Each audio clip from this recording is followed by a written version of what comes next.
Hi, I'm Thomas of Meaningful Gigs, and welcome back to Heroes of the Creative Revolution. In this episode, I speak with Peter Merholz about humanism within design at scale. He talks about the importance of culture when scaling design, humanism's role in DesignOps and cutting through bureaucracy, how he coined the term blog, and much more. Let's dive in.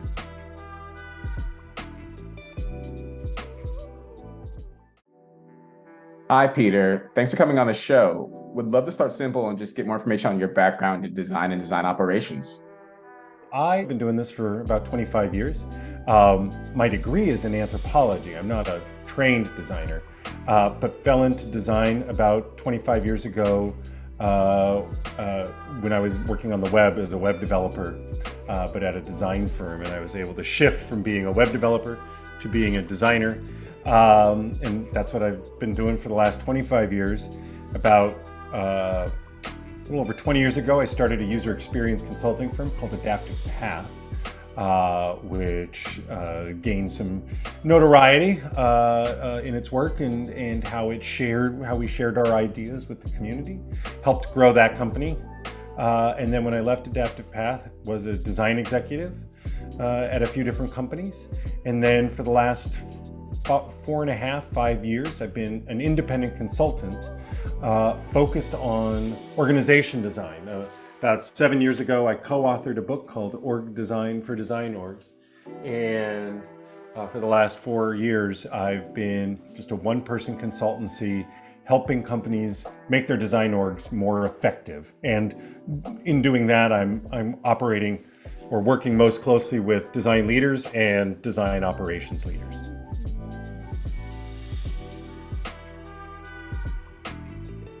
You've often said that design at scale is humanism at scale. Well, what do you mean by that? Companies know they need design. You have your classic three in a box: product, engineering, and design.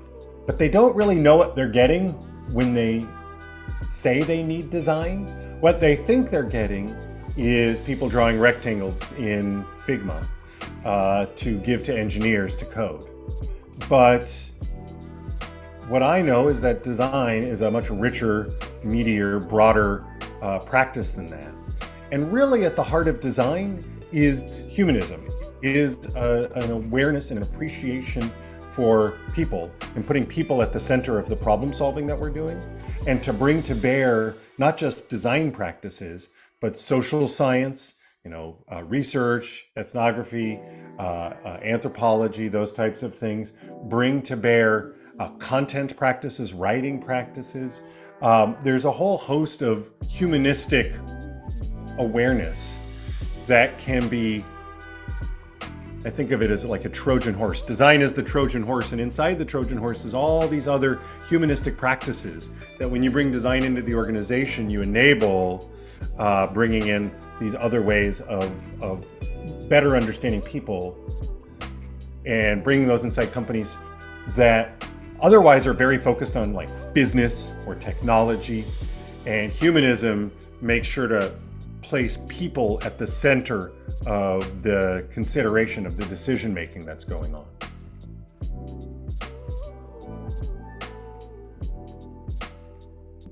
From your opinion, why is it so important to define culture as a team grows, and how does one effectively do that?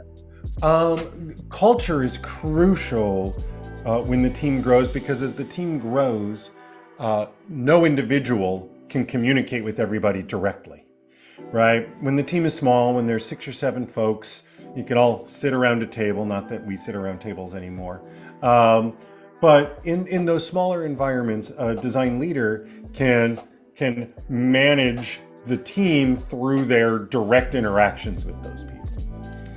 As the team scales, as you get to 15, 30, I support teams that have 800 people on them. There's no way that you can have that direct connection with every individual anymore. And so that's where culture comes into play. Culture, by making explicit your purpose, your mission, your why do you exist, making explicit your values, what do you care about, what do you uphold, and making explicit your norms, how you behave, your rituals, how you show up and engage with one another. Purpose, values, norms, these are all qualities of culture. By making those explicit, you can embed them into the work that everybody is doing, such that as you scale, the culture brings with it those values and practices that the design team is trying to uphold, and no longer requires an individual leader making sure that everybody is behaving appropriately.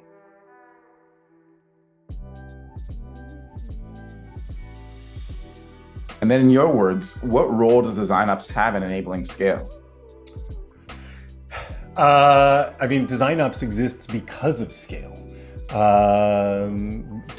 There's two things that kind of happened simultaneously as design teams were growing. And this is about 2016 and 2017. It was actually around the time we wrote the book, but we could have subtitled the book, Organizing Design at Scale. It didn't occur to us.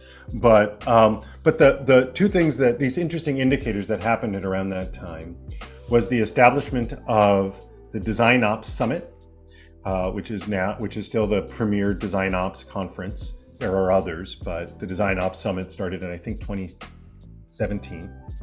And around that time, I'm less familiar with this event, is the Clarity Conference, which is a design systems conference.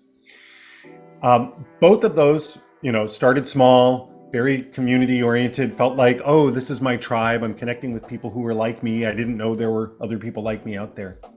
And then both of those conferences very quickly expanded. I know Clarity has had well over 1,000 people attending it. Before the pandemic, the DesignOps Summit was well into the 500, 600 range, maybe even more. And the explosion of those communities is because design teams inside all these companies had grown. They had scaled. And what had happened is, as design teams had scaled, they started getting chaotic. When anything grows, if there's not some shape to it, if there's not some clear organization, it leans towards like entropy and chaos. And so you need to start putting practices, things in place to organize it, to give it some shape. Design systems is one example of that, right? With a really strong design system, a team of dozens or even hundreds can all be drawing from the same system, and that will ensure a certain degree of consistency in the work that is being done. On the other side, when you think about design operations, there's a range of stuff that it does to enable scale, clarifying career paths, career ladders, so that as you grow your organization, people know what's expected of whom at what level in what role, right? You need to clarify that across the organization. That kind of work in turn helps drive recruiting and hiring. As design organizations scale and you're trying to rapidly recruit and hire, design operations plays a role in establishing the practices of recruiting and hiring, anything from job descriptions to the process by which we interview folks, to the questions we ask them, all the assessments we make, all of that kind of material. Design operations is key in scaling or enabling scale by providing access to tools and services, things such as Figma, or research tools like Dovetail, and enabling a whole team to have access to the same services that they can draw on. And then on the kind of delivery side of design, on the doing the actual work, you then have a practice of program management. And program management helps design at scale because as you get more and more designers, there's more and more conversations happening both within a design organization, but more importantly, between a design organization and their partners. And all that communication and collaboration needs to be coordinated, needs to be scheduled, needs to be just kind of managed. And so you have the program management aspects of design operations to help enable those practices to grow and not go chaotic, not go haywire. So DesignOps exists. Its fundamental value is to enable the scaling of design organizations.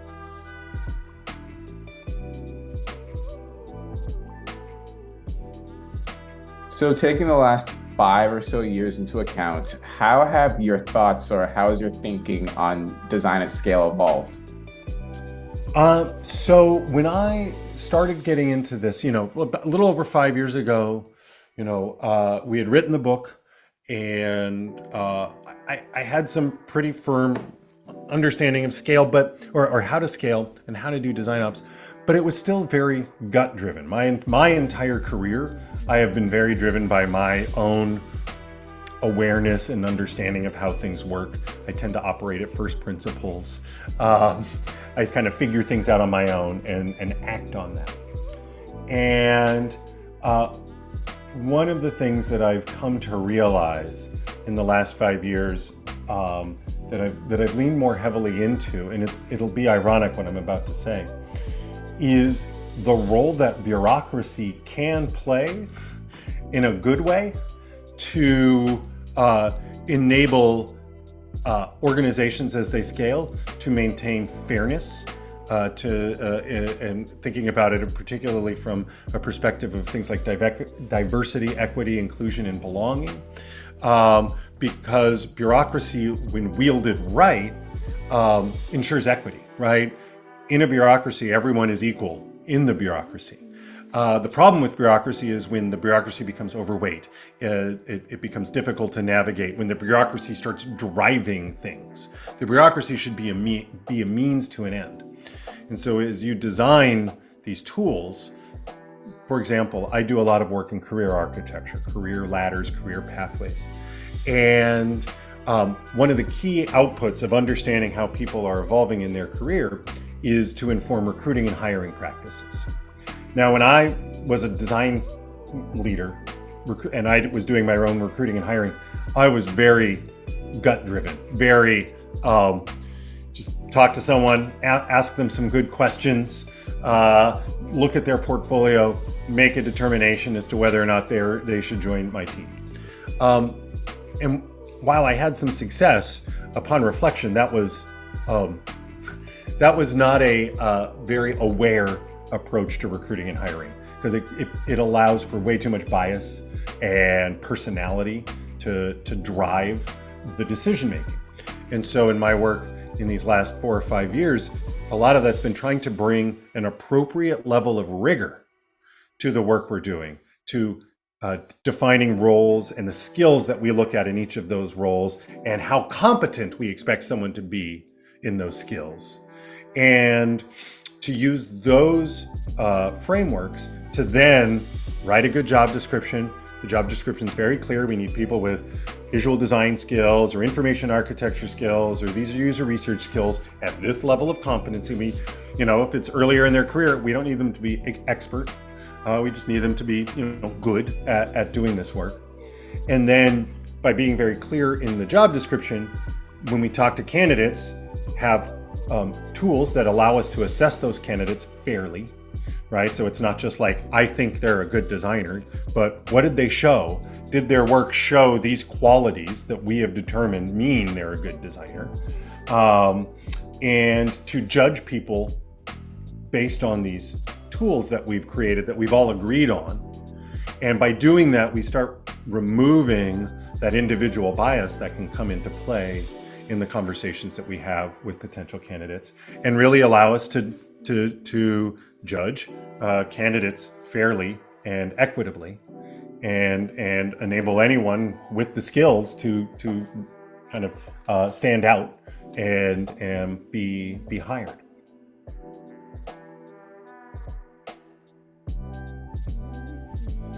I actually heard a rumor that you coined the term blog. Can you tell us about that? Sure, and it's not a rumor, it's truth. So I happened to have been an early weblogger. I started my largely now dormant website, peterme.com, peterme.com in 1998. And originally it was to write essays on user experience design. But I was also someone who just did a lot of web surfing and would find interesting things and would want to share those interesting things with other people. And over time, that became the focus of my website. And it turned out there was a category of websites that were also like this, and they were called weblogs. There was a gentleman, Jorn Barger, who had coined the term weblog for this idea of logging the web. As you go find interesting websites, interesting things out there, you log it, you publish it, share it with other people, and it helps them find interesting things out there. So I was one of this group of early webloggers. And at some point, about a year into it, I decided as a joke to, instead of calling my website a weblog, I was going to call it a we blog. I was going to shift the syllable one letter over. So instead of being between the B and the L, it was now in between the E and the B. And pretty quickly, that concept of a weblog got just shortened to blog. People kind of ran with it and started, referring it back to me as a blog. And so the word blog was born and would have died probably pretty quickly, except around that time, built by some people that I was friends with in this weblogging community, some folk created a tool that they ended up calling Blogger to help people create their own blogs. And they gave it that name. And as Blogger took off, as this service took off that made it really easy to publish on the web, and eventually was acquired by Google, as that tool took off, the word blog took off. And so now we're all stuck with it. I keep waiting for people to stop using the word blog, and I keep seeing it come up, and I think it's just a word that will last.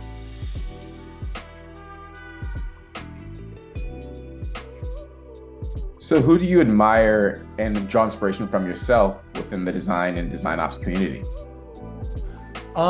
It's interesting that you asked that a week after the DesignOps Summit, because I was very much inspired by some sessions at the summit. In particular, there was one by Teresa Slate and let me make sure, I want to make sure I get the other person's name right.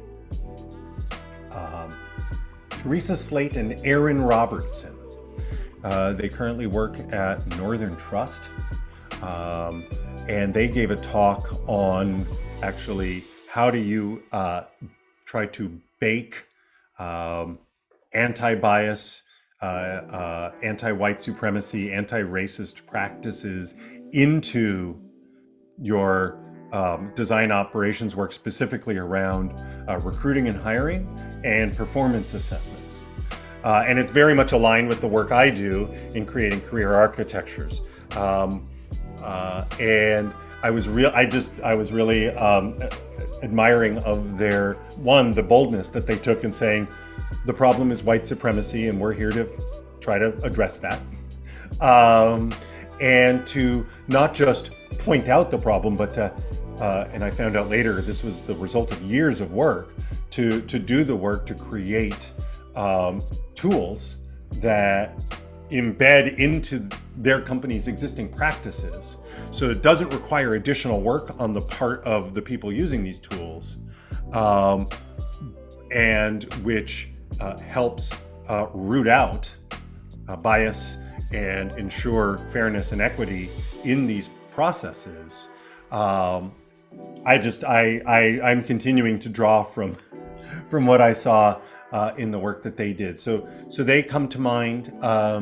My co-author, I should say, Kristen Skinner, she continues to, she recently was leading design operations at Expedia, where she grew a team, and she's done so in the past at other places. She's someone I continue to learn from and admire in the work she's doing. Rachel Posman is a design ops leader at Salesforce, and her writing has helped clarify for me a lot of my own thinking around design operations. So these are a few folks that I continue to follow and draw inspiration from. Wow, yeah, that's a great list. We're actually having quite a few of those people on our show. Rachel has been a guest, hasn't she? Yes, that's right. Yes, Rachel's been a guest.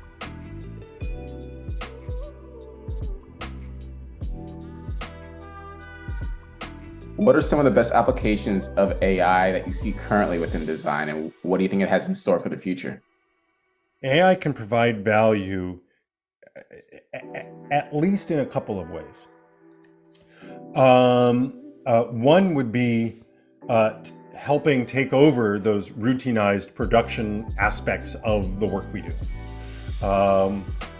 There's not a lot of call for humans generating onboarding flows for, signing up to a new service. That's a known problem. If we can get AIs to kind of string that together in some fashion, and then a human to fiddle with it to make sure that it's right, but let the machines do some of this very basic production type interaction design. Great. The other place where I think I mentioned the generativity and playfulness of design, and I think another space that design can be helpful in, that AI can be helpful in design, is around that generativity, right? They're called generative AIs, and to be a partner with designers in exploring solutions and coming up with a lot of ideas. They're not going to know which ones are the best. Most of what they come up with will be nonsense, but something I do believe to be true about a lot of designers is we, when I was a designer, you can get stuck, right? At some point you kind of reach, you run out of energy, you run out of steam, you run out of ideas. And yet design is best when you generate a lot of possibilities and then choose from them. Designers never know the solution, kind of just in their minds, and then it's a matter of executing on it. Designers realize the solution through prototyping and creation, and then stepping back and looking at all the things they've made and trying to make sense of it. And that, I think, is a space where AI can likely help, is that generativity. I don't know exactly what it looks like, but is that generativity coming up with ideas that then the designer can reflect on and go, there's something really interesting going on here.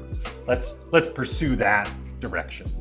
So off the top of my head, those are two areas that I think AI can assist. I honestly don't have a good sense of the role around AI and DesignOps. That's something I haven't really considered, and don't have a lot of the work that I do. I mean, I'm not saying this because I'm trying to protect my job. It's not very AI-able. I don't think. Maybe some of the processes around things like recruiting and hiring or performance reviews, there's probably some areas where you could get some assistance through AI. But I think the power of AI in design will be in the act of design, more so than supporting design operations.